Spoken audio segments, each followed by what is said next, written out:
جی ناظرین، حرف راز میں بریک کے بعد آپ کو خوش آمدید۔ ہم بات کر رہے ہیں امریکی وزیر دفاع کا پہلا دورہ بھارت اور اس کے فوراً بعد افغانستان جانا، اور وہاں جا کے جو بیان انہوں نے دیا ہے اس حوالے سے نئے شکوک و شبہات پیدا ہوں گے، اور یہ سب ایک ٹائم لائن تھی 1 مئی، لیکن اب تو اس پہ کوئی عمل درآمد ہوتا نظر نہیں آیا۔ جو بائیڈن بھی کہہ چکے ہیں اور جو نئے پلیئرز اس میں شامل ہوتے چلے جا رہے ہیں، اور ایک کل اور پرسوں کے جو واقعات ہیں، دوبارہ لڑائی شروع ہو گئی اور حملے شروع ہوئے ہیں۔ اس کا مطلب ہے کہ طالبان کو بالکل الگ کر دیا گیا، تنہا کر دیا گیا۔ 2001 والی صورتحال واپس آ گئی ہے کہ پوری دنیا ایک طرف طالبان اور طالبان ایک طرف۔ اس کی ایک بنیادی وجہ 18 مارچ کو، اور جو رشیا میں مذاکرات ہوئے اس کا میں بتا رہا ہوں، 18 مارچ کو جب رشیا میں مذاکرات ہوئے ہیں تو رشیا نے خاص طور پہ بھارت کو نہیں اس میں بلایا تھا، آپ کو یاد ہے۔ بھارت کو بلانے کے لیے کہا گیا تھا، لیکن انہوں نے اوائڈ کیا کہ کہیں اوفینسو صورتحال نہ ہو جائے، اور وہ کردار جو کہ امریکہ نے ادا کرنا تھا، باقی لوگوں نے ادا کرنا تھا، وہ انہوں نے خود طالبان کے سامنے رکھا۔ پہلی بات تو یہ ہے کہ ملا فاضل اخند جو ہے، ان کو انہوں نے طالبان نے وہاں پر رکھا۔ ملا فاضل اخند وہ شخص ہے کہ جس وقت یہ آخری وڈرال ہو رہا تھا، امریکنز آ رہے تھے، تو رشید دوستم نے ان کے ساتھ معاہدہ کیا کہ آپ ہمارے ساتھ رہیں تو ہم آپ کو کہتے ہیں کہ آپ یہاں پر موجود رہیں تو ہم آپ کو نکال دیں گے، ہتھیار سے حق دیں۔ تو طالبان نے رشید دوستم پہ بھروسہ کیا تھا، اعتبار کیا، اور ایک پہلوان ہوتا تھا ان کا اسی علاقے کا، تو انہوں نے یہ کیا تھا کہ 2,500-3 ہزار جو تھے اپنا طالبان، ان کو کنٹینر سے بند دشت لیلہ کا جو واقعہ، دشت لیلہ کا واقعہ تھا، کنٹینر میں بند کر کے صحرا میں چھوڑ دیا تھا، اور وہ بیچارے اسی کنٹینر میں دھوپ سے بیچارے شہید ہو گئے تھے۔ تو فاضل اخند نے جب ان کو کہا کہ آپ ہاتھ ملائیں تو پیچھے ہٹ گئے۔ یہ پہلا واقعہ ہوا ہے افغانستان۔ نہیں، پہلے تو یہ ہوا کہ وردی میں آیا دوستم، اور انہوں نے کہا کہ وردی اتار کے آئے، ہاں، اور پھر ہاتھ ملانے کے لیے ہاتھ پیچھے کیا کہ تم غدار ہو، تو نہیں میں قاتلوں سے ہاتھ نہیں ملا۔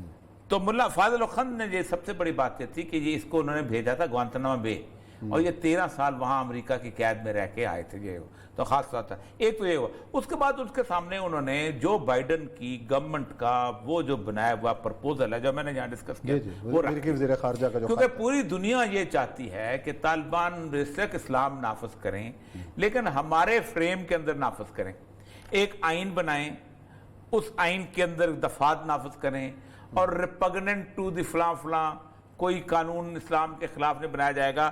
طالبان کا موقف یہ ہے، اور ہمارا بھی موقف یہ ہے، میں سمجھتا ہوں کہ وہ بنیادی طور پر سمجھتے ہیں کہ اسلام بنیادی طور پر چند ایک سزاؤں کا نام ہے جو آئین کے اندر آپ اس کے مطابق قانون، مطلب آپ یہ نہیں کر سکتے کہ جناب اس کی یہ سزا نہیں ہوتی ہے۔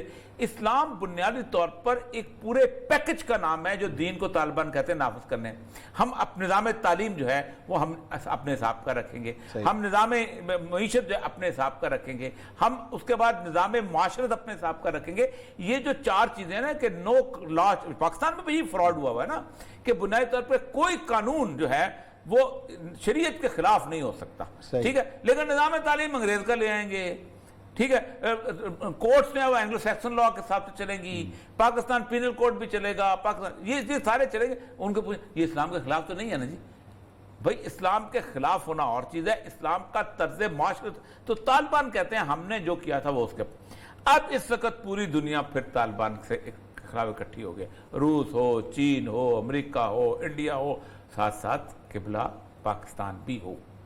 پاکستان بھی کہتے ہیں کہ نہیں دیکھو پاکستان اسلامی مملکت ہے نا، چل رہی ہے، 70 سال سے چل رہی ہے، تم ایسے کیوں نہیں چلتے، تم کو آسمان سے اترے ہو۔ طالبان کہتے ہیں اگر ہم نے ایسا ہی چلانا تھا، اگر ایسا ہی ملک بنانا تھا تو ہمیں افغانستان میں اتنے سال 19 سال لڑنے کی ضرورت کیا تھی۔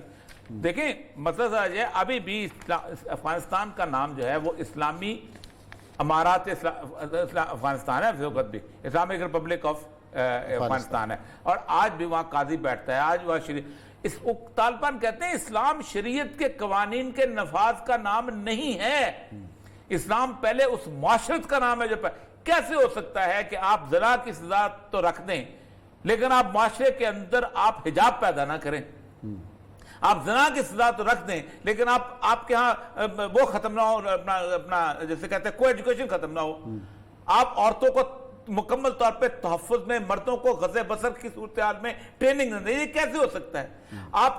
آپ اسلام کے معاشی نظام کے حساب سے آپ سود ختم نہ کریں، باقی چیز ختم نہ کریں، چوری ختم نہ کریں، اور آپ چوری کی سزا کرتے ہیں۔ وہ کہتے ہیں ہم طرز معاشرت جو ہے وہ آپ کے ان معاملات سے نافذ نہیں ہو سکتا، کیونکہ آپ کھڑے ہو کے کہہ دیں گے جی عورتوں کا تو یہ حق ہے، عورتوں کو تو اپنا برابری کا حقوق اس طرح کا ملنا چاہیے کہ وہ پائلٹ بھی بنے تو فلاں بھی بنے. وہ کہتے ہیں بنے، بے شک بنے، لیکن جن چیزوں میں اس کی ضرورت ہے وہاں بنے.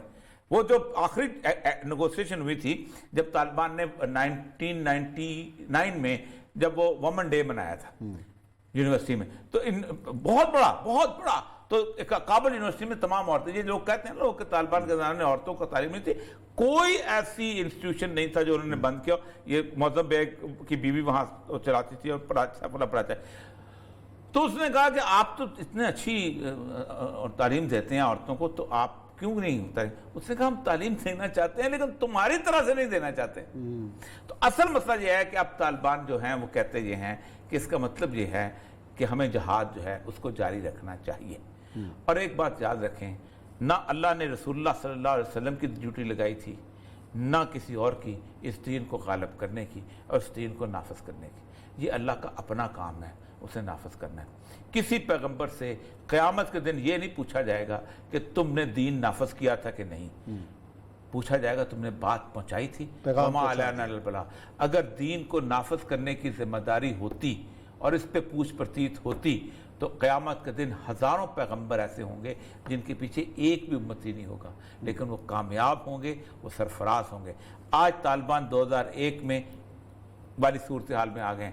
19 سال کتے والی ہوئی ہے امریکہ کی اور واپس بھاگا ہے. پتہ نہیں اب کس کی کتے والی ہونی ہے. جب طالبان نے 1999 میں جب وہ وومن ڈے منایا تھا یونیورسٹی میں، تو بہت بڑا تو کابل یونیورسٹی میں تمام عورتیں، یہ لوگ کہتے ہیں لوگ کہ طالبان کے زمانے میں عورتوں کو تعلیم نہیں تھی، کوئی ایسی انسٹیٹیوشن نہیں تھا جو انہوں نے بند کیا. یہ معظم بیگ کی بیوی وہاں چلاتی تھی اور پڑھاتا ہے. تو اس نے کہا کہ آپ تو اتنے اچھی تعلیم دیتے ہیں عورتوں کو، تو آپ کیوں نہیں ہوتا ہے؟ اس نے کہا ہم تعلیم دینا چاہتے ہیں لیکن تمہاری طرح سے نہیں دینا چاہتے. تو اصل مسئلہ یہ ہے کہ اب طالبان جو ہیں وہ کہتے یہ ہیں کہ اس کا مطلب یہ ہے کہ ہمیں جہاد جو ہے اس کو جاری رکھنا چاہیے. اور ایک بات یاد رکھیں، نہ اللہ نے رسول اللہ صلی اللہ علیہ وسلم کی ڈیوٹی لگائی تھی، نہ کسی اور کی، اس دین کو غالب کرنے کی اور اس دین کو نافذ کرنے کی. یہ اللہ کا اپنا کام ہے، اسے نافذ کرنا ہے. کسی پیغمبر سے قیامت کے دن یہ نہیں پوچھا جائے گا کہ تم نے دین نافذ کیا تھا کہ نہیں. پوچھا جائے گا تم نے بات پہنچائی تھی. وما علینا الا البلاغ. اگر دین کو نافذ کرنے کی ذمہ داری ہوتی اور اس پہ پوچھ پرتیت ہوتی تو قیامت کے دن ہزاروں پیغمبر ایسے ہوں گے جن کے پیچھے ایک بھی امتی نہیں ہوگا، لیکن وہ کامیاب ہوں گے، وہ سرفراز ہوں گے. آج طالبان 2001 میں والی صورتحال میں آ گئے ہیں. 19 سال کتے والی ہوئی ہے امریکہ کی اور واپس بھاگا ہے. پتہ نہیں اب کس کی کتے والی ہونی ہے. اللہ خیر کرے. چلیں جی، پروگرام ختم کرتے ہیں. کل انشاءاللہ نئے موضوعات کے ساتھ خدمت میں حاضر ہوں گے. اپنا خیال رکھیے گا. اللہ حافظ.